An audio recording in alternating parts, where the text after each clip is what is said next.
विशेष सरकारी वकील तथा खासदार उज्ज्वल निकम यांच्या हस्ते दाजी पेठेतील बालाजी मंदिर परिसरात वृक्षारोपण करण्यात आलं। यावेळी निकम यांनी सोलापूर ग्रीन मिशनच्या कार्याचं कौतुक केलं।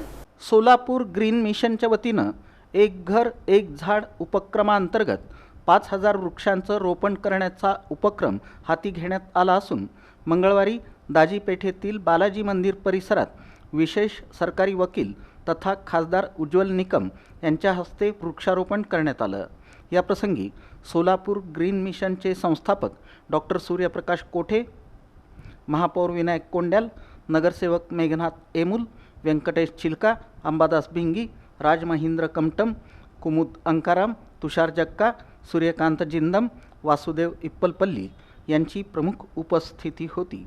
दरम्यान यावेळी सोलापूर ग्रीन मिशनचे संस्थापक डॉक्टर सूर्यप्रकाश कोठे यांनी खासदार उज्ज्वल निकम यांचा सत्कार केला। यावेळी खासदार उज्ज्वल निकम यांनी डॉक्टर सूर्यप्रकाश कोठे यांनी हाती घेतलेल्या एक घर एक झाड उपक्रमाचं कौतुक केलं। यावेळी सोलापूर ग्रीन मिशनचे सदस्य मोठ्या संख्येनं उपस्थित होते।